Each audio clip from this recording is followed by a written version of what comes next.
the thing that keeps drawing me and pulling me very, hard is that I need to make this art.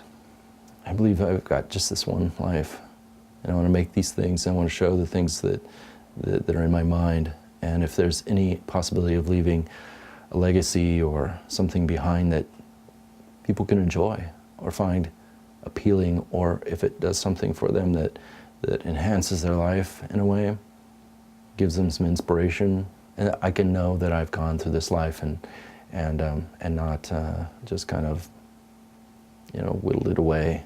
For me, I'm compelled. I have no choice.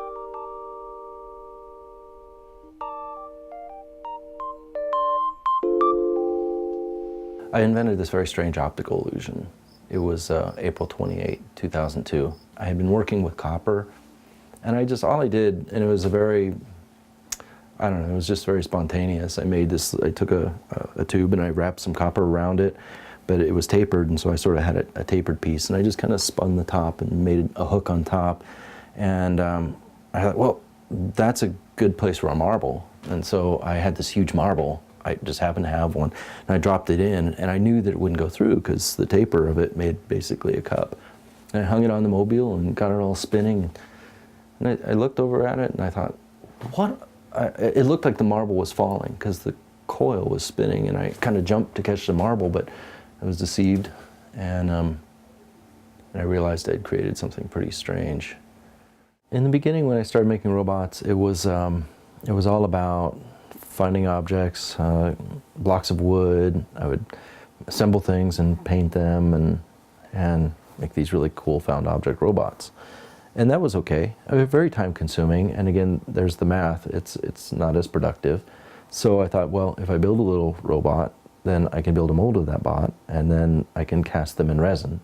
These are the molds. This is silicone rubber, and it's very, very durable. It takes about 24 hours for the silicone to set up, but if cared for, it can be used hundreds or even thousands of times. So this will make a robot. Went to Portland on my birthday, the 10th of January, and the people that saw this illusion, it was a very simple display. I just hung these up. It was no big deal. They flipped. It went absolutely crazy. And I had 50 stores ordering these coils. Another 150 stores picked up the coil line. And then I went to the Northwest Flower and Garden Show, and I had only enough time between the Seattle Gift Show and then to build as many coils as I could, and I built about 550 of them. And they disappeared, every single one of them. It was a very scary experience for me because I was not used to seeing that kind of activity with something you make art-wise, and I was very uncomfortable with the sudden huge influx of money. It was very weird. We ended up making and producing for about 5 years. We produced something in the order of $250,000, and we had distributors pretty much spanning the globe. The resin is a 2-part mix, equal parts, like 1 ounce and 1 ounce. You stir it for about 30 seconds with some color, and it begins to chemically react. It's called exothermic reaction, meaning it builds up a little bit of heat, and that heat causes it to go from a liquid to a solid. And so you only have a very short amount of time to get it into the mold and start rotating this mold in order to get a proper casting. I can feel the resin getting warmer now.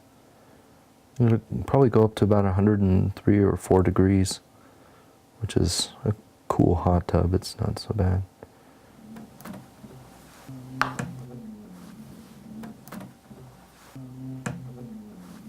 Then, knockoffs arrive. It's expected. I was warned. Right on time, just as Gordon, this guy I met there, told me. He says, China will have them in 5 years. So, be ready for that. And it was exactly on the 5th year, the same month, practically the same day I saw them. I see them in Weimar now. I see them in Fred Meyer, and I don't make them anymore.